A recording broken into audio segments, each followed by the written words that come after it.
If you're in the market for a compact luxury sedan, you have a few choices. There's the traditional three, Audi, BMW, Mercedes, or you can choose one of the alternatives, Cadillac CT4, Genesis G70, Lexus IS300. Or you can be unique and pick this, the Alfa Romeo Giulia. So how does this Italian compare against all the other brands? Oh, let's go for a drive and find out.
Under the hood of this beautiful Alfa Romeo Giulia is a 2-liter turbocharged 4-cylinder engine.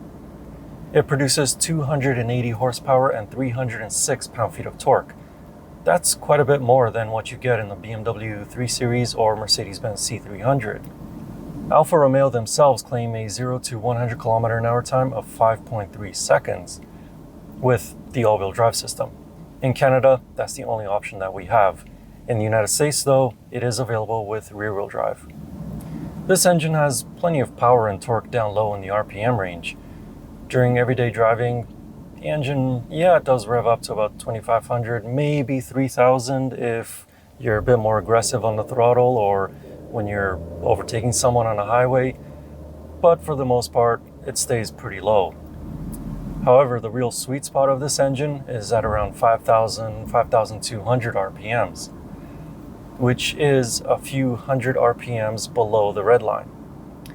Yeah, the red line in this engine is at 5,500 RPMs. Any lower and you'd think that it's probably a diesel. There are 3 drive modes to choose from: dynamic, natural, and advanced efficiency. They spell out the acronym for DNA. By default, you'll be in the natural mode, with the advanced efficiency mode making the throttle response very slow and honestly a bit frustrating at times. At the other end, dynamic mode sharpens the throttle response along with the steering and transmission shifts. My only minor complaint with the engine is the way that it sounds. Driving around the city, the engine is well muted so that it gives you a quiet and serene cabin. But when you do want to have some fun, it does clear its throat a bit at higher RPMs. It's just that I was expecting more from an Alfa Romeo.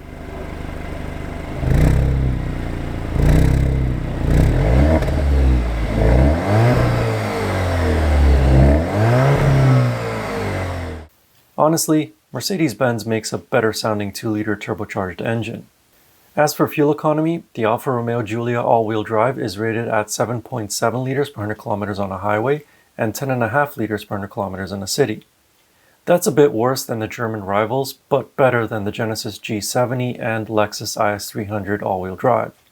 During my time with the Alfa Giulia, I averaged 10.2 liters per 100 kilometers. Mated with this engine is a ZF 8-speed automatic transmission. In everyday driving, it is buttery smooth at changing gears. But switch it to dynamic mode and those gears become really quick. You do notice them a little bit more, but they are very quick and responsive. The Giulia has these column-mounted paddle shifters, and they are beautiful to look at and also feel very nice texture and tactile feel. However, I do have a couple of little niggles with these paddle shifters. If I want to use the turn signals or turn on the wipers, the paddles kind of get in my way. I have to go around to actually grab the stalk. And while they are very beautiful to look at, I can't see them from right here behind the steering wheel because they have the same outer diameter as the steering wheel.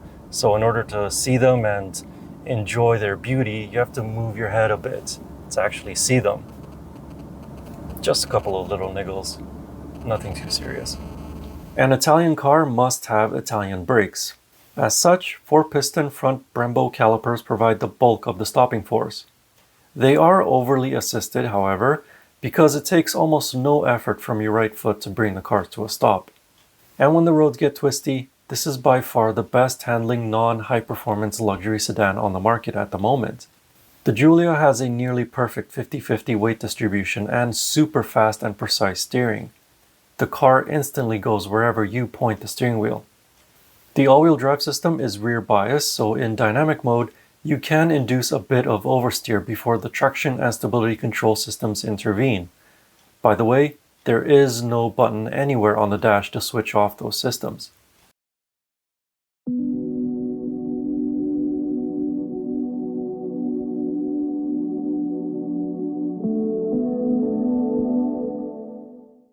For a sporty sedan, the ride is quite good. The suspension is compliant over most road imperfections and potholes, but you may want to avoid hitting the really deep potholes, not only to give yourself a smoother ride, but to also avoid damaging the beautiful 19-inch wheels. Inside the Giulia, my 6'4" height fits snugly into the large bucket seats. I did have to lower the seat to its lowest position for more headroom, but visibility is still good. The back seats are a different story. Legroom and headroom are very tight for someone of my height sitting behind my driving position. As for cargo capacity, it is on the small side. It has just 368 liters of space in the trunk, which is over 100 liters less than the BMW 3 Series. Happily, you can fold the rear seats 40-20-40 for a bit more space.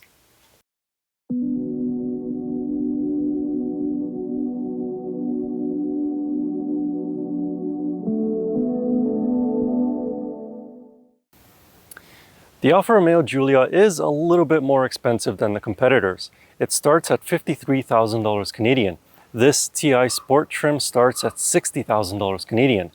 However, this demo vehicle has a few options on it and the price is $68,000 Canadian. For that money, the Alfa Romeo Giulia comes equipped with a double sunroof, but only the front portion opens, soft leather upholstery with heated seats and heated steering wheel, a full suite of advanced driver and safety aids such as adaptive cruise control and lane keeping system, wireless phone charging, satellite navigation, and Apple CarPlay and Android Auto integration to name a few. But while most of these gadgets work, they're not without faults. The infotainment system is a touchscreen, previous model years were not, but it's not as responsive as other systems and the graphics look laggy. Also, the blind spot sensors are overly sensitive. Sometimes when making a right turn at an intersection, the sensors detect the vehicle behind the Giulia and think that it's a car to the right. Or maybe they're just picking up the pedestrians on the sidewalk. Whatever the case, they would go off once in a while for no reason when making a right turn at an intersection. As for interior and exterior design, it's an Italian car. You get the sense that style matters more in Italy than functionality. The Giulia looks gorgeous both inside and outside. I'm just not sold on the Verde Visconti metallic paint. I prefer it in the classic red, but the yellow calipers do go well with the green paint. And no, I legit did not plan for my shoes and pants to match the wheel and brake colors. That was just a happy coincidence on a day of filming. Now let's address the elephant in the room, reliability. Alfas are not known for being reliable cars. But Alfa Romeo is covering the Giulia with a 4-year, 80,000 kilometer warranty, which is exactly the same as BMW and Mercedes. But if you're an owner of an Alfa Giulia or even the Stelvio, let me and others who are watching this video know what it's actually like to own an Alfa Romeo. All I can say is that it drives really well, it looks fantastic, it's comfortable, and in the week that I've had it, it never skipped a beat.